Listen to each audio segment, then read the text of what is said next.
Does your B9 Audi A4 have some miles on it? Chances are you might need some new front struts. I'm Rusty with FCP Euro, and I'm here to show you how to replace them all by yourself.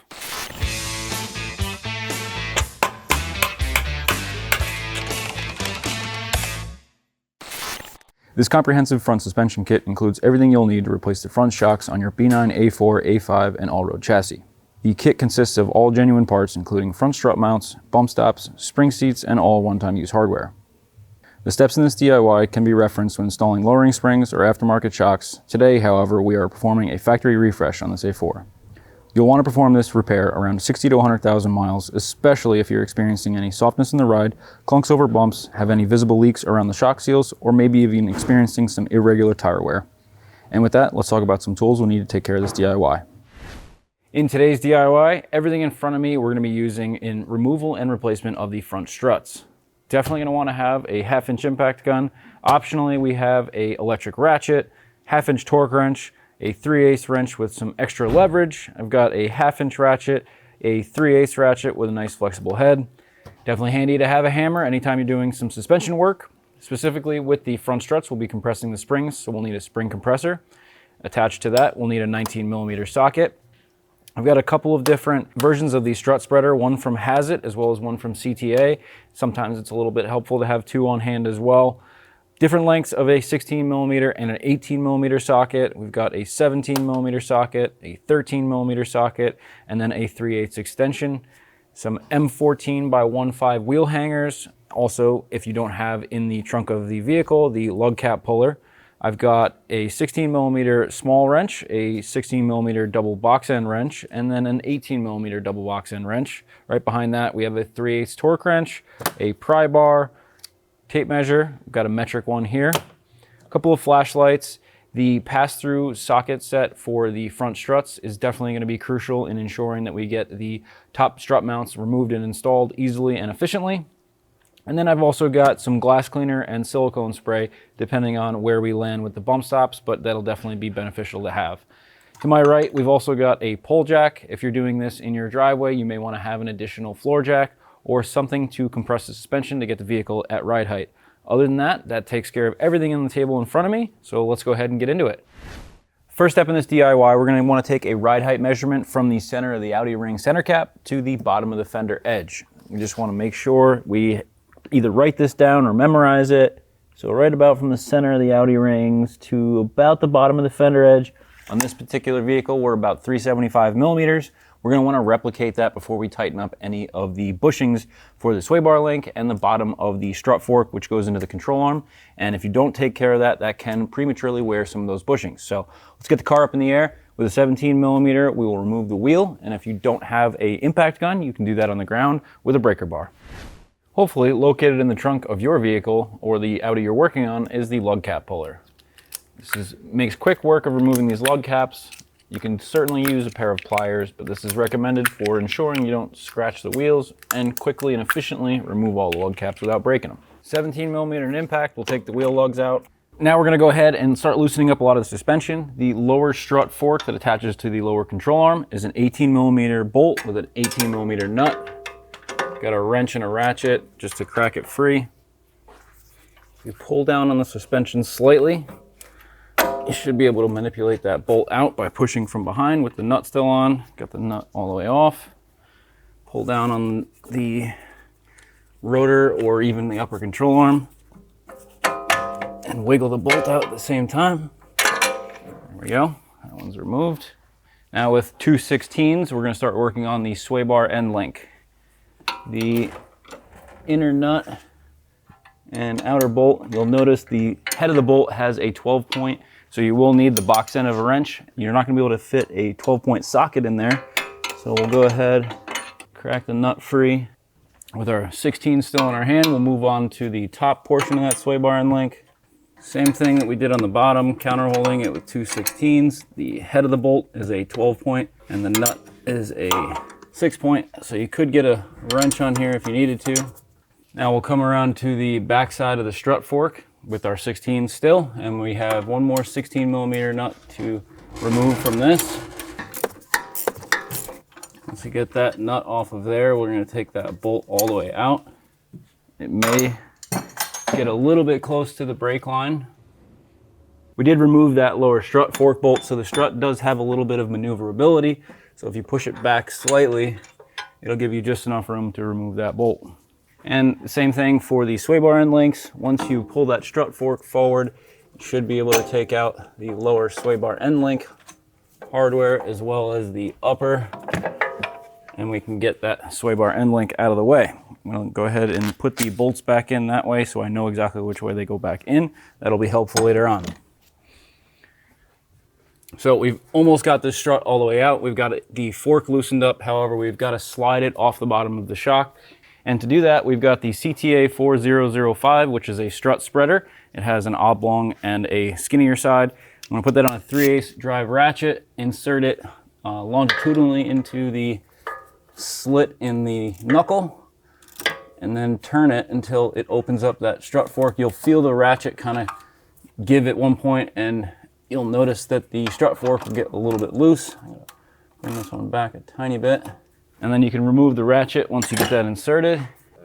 While pulling down on the knuckle assembly, obviously careful with your rotor in between the caliper here, but pulling down and pulling on the strut fork at the same time. And we're going to kind of push the strut one way and the strut fork another.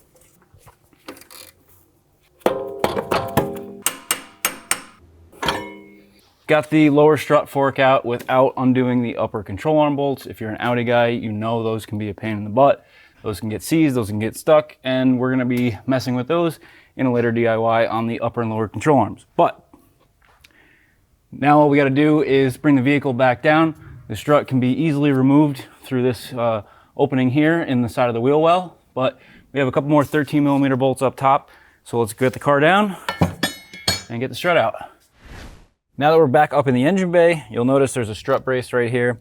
We don't have to take it entirely out. However, we'll remove this one 13mm bolt because trying to get to the one that's stuck underneath there is a little difficult.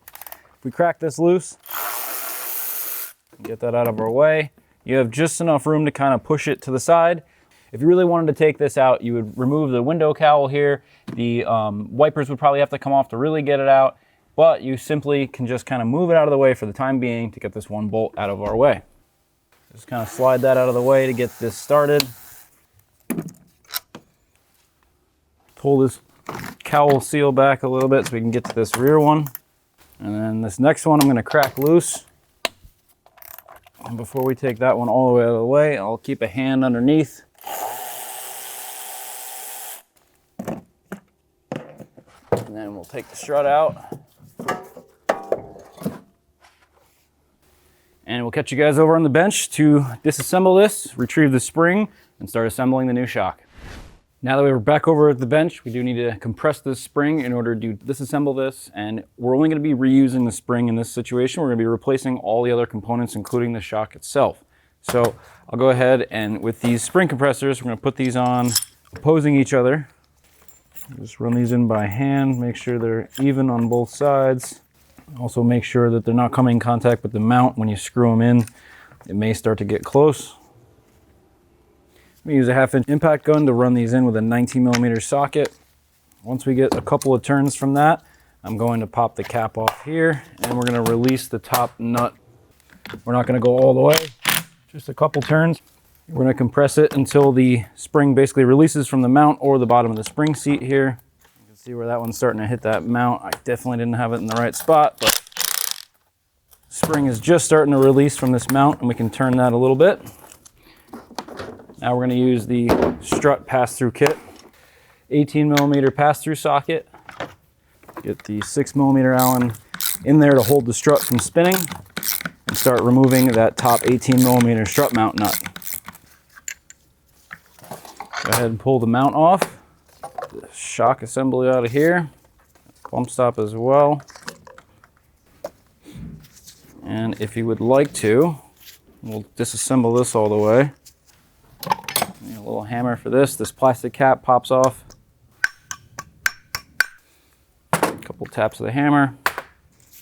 Spring seat, same thing on the bottom here. A couple of light taps. If that does not come off, you may want to consider replacing one. We're going to go ahead and put a new one on here anyway. The kit does not include it. nor does it include this. These have a tendency to crack if the vehicle has been bottoming out too much. So the kit will include new rubber. As you can see, there's a great difference in a new rubber as well as an old one. And we will be including the rubber spring seat in the top of the mount. You can see we'll have to transfer that to there as well.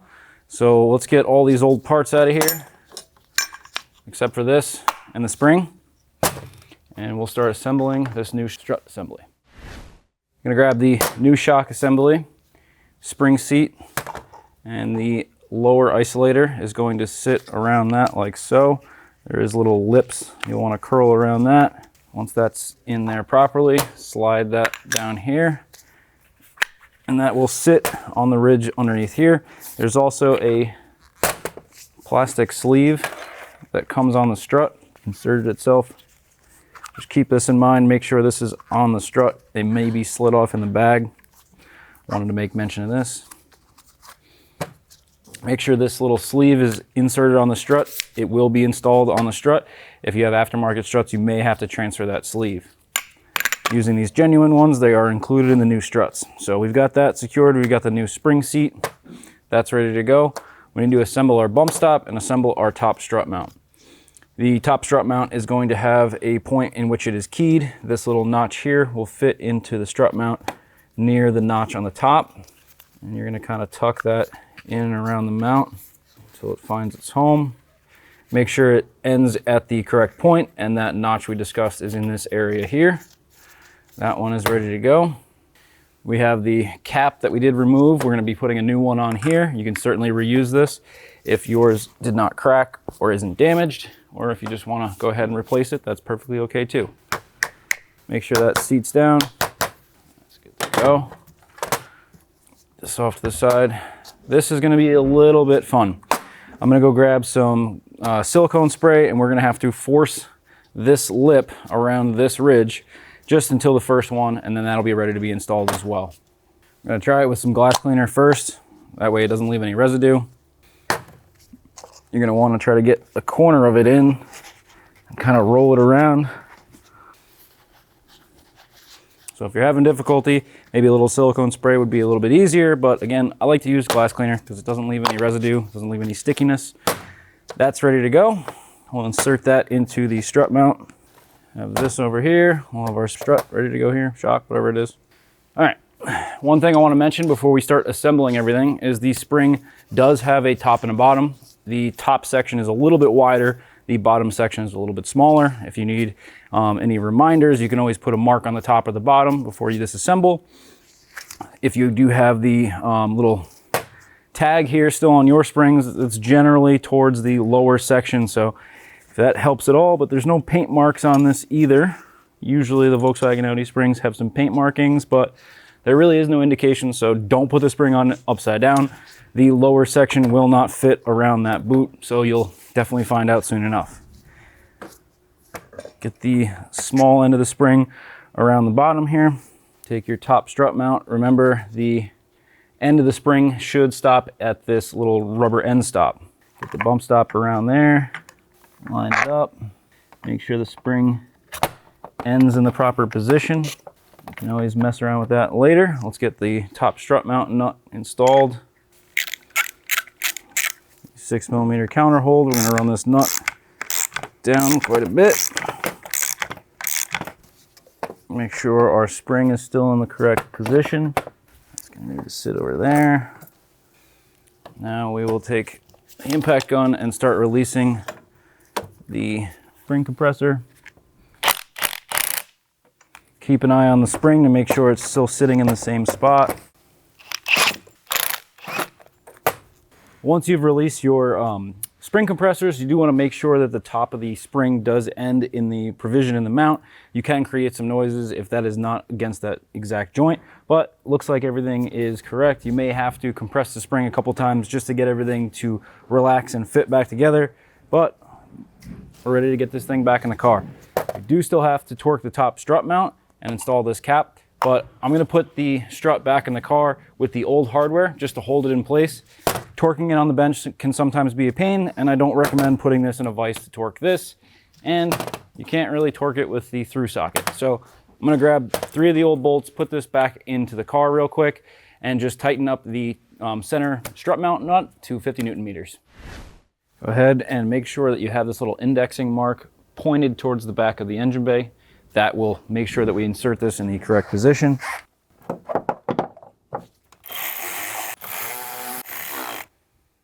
With an 18 millimeter, we're gonna tighten up the top of the center strut mount bolt with a 3/8 torque wrench to 50 Newton meters.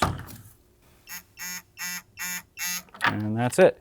If you recall, we did tighten that almost all the way tight with the pass-through set at the table, but making sure that that is entirely tightened up is going to be a lot easier in the vehicle. So let's get those 13s back out.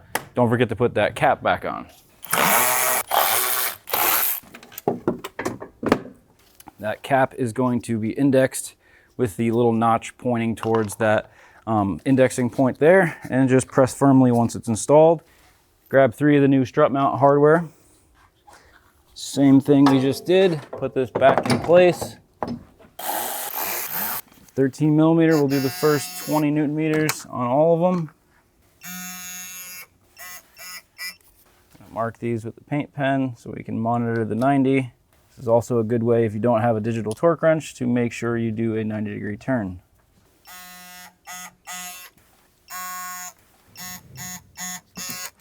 Now we've got one more piece of hardware to put back in here. We're going to torque this 13 millimeter bolt to 20 Newton meters, no 90 degree. And then we'll put the hood seal back in place. I'm just pushing it on there. And we'll get the car back up in the air and we'll catch you guys underneath. Now we're back under the car. We're going to put the lower strut fork back in. If you recall, we did have to pull down on the steering knuckle to kind of get this off, so we're going to do the same thing on the installation. So we'll get it over the control arm first. You may have to push the strut back a little bit. I'm going to reposition the strut spreader, maybe give us a little bit more on that strut. Oh, look at that. Pretty much fell into place. You want to make sure that the bottom of the strut is seated all the way at the aluminum lip. It's got a little bit to go. Let's see if we can get this to fall back into place. And after some careful wiggling, it has pretty much fallen back into place. We're going to leave that strut spreader in there because we do want to still make sure this lines up, but we need a little bit of play like that in order to get this sway bar link back in. So we'll get that fitted and then we'll bring this back in. So for the sway bar link, these we're going to be replacing down the road, but you can see there's some pretty serious cracks in here. It's a good time to inspect them and see if you need a new one. We don't have them in the kit, but we can certainly have them linked in the description below. Now's a good time to replace them while they're out. You'll notice the top and bottom of these both have different sides. There's a larger washer portion and a smaller little insert there. The bolt is going to go on this direction, and the component in which you're bolting it to is going to go in this direction. So if you mix that up, keep that in mind.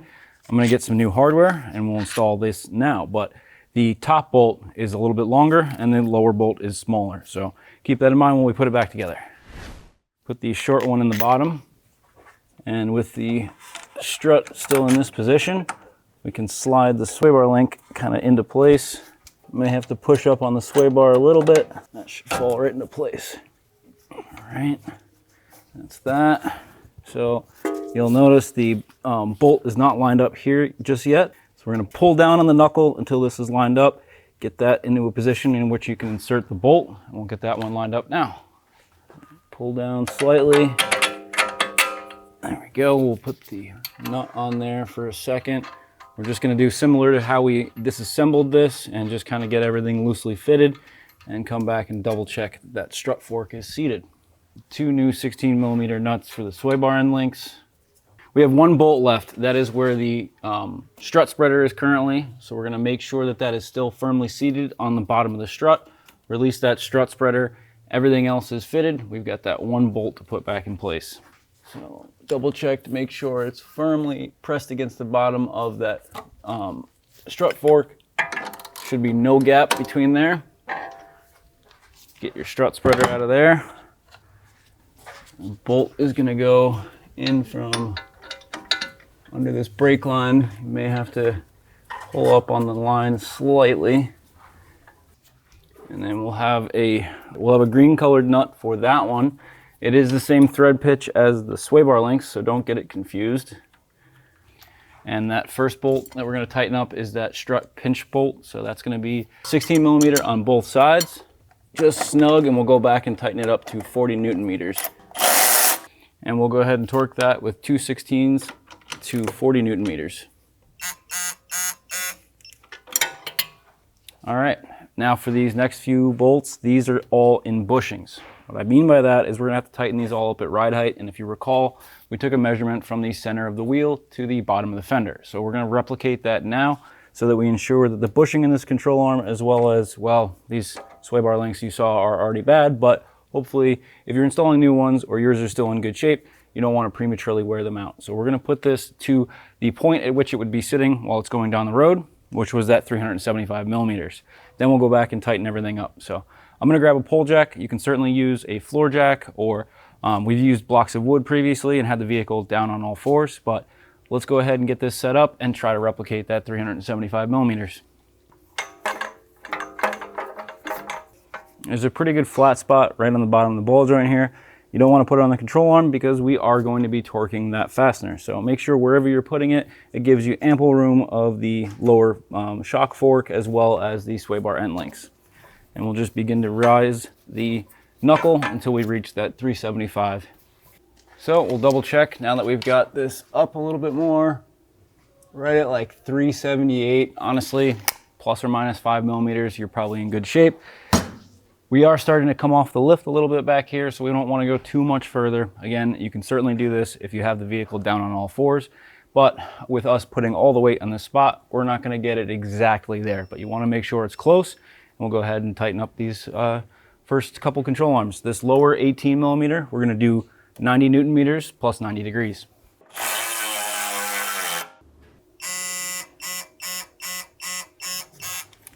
Now we'll go back and do a 90-degree turn. I'm gonna go ahead and torque mark the bolt. Now moving back to the sway bar end links, we'll go ahead and run those fasteners down. Remember, we have a 12 point on one end and a 6 point on the other. With our torque wrench set to 30 Newton meters, we're gonna work on the bottom fastener. 16 millimeter on the torque wrench. That's 30. And the top one is going to be 40 Newton meters plus 90 degrees. Once you reach the 40 Newton meters, we'll go ahead and set our torque wrench to 90 degrees, and we're almost there. Everything is tightened up. We are pretty much wrapped up, other than the wheel, which will torque to 120 Newton meters. Obviously, take your vehicle off the jacks. Make sure you have no noises, no clunks, anything after you've done the repair. But this pretty much takes care of today's DIY on the front struts of the B9 Audi A4. I hope you guys enjoyed today's video. If so, don't forget to hit that like button. If you have any questions, comments, or concerns, drop them down in the comment section below. And don't forget to subscribe because we'll have plenty more videos on this vehicle and many others like it. Thank you guys so much for watching. My name is Rusty. Catch you on the next one.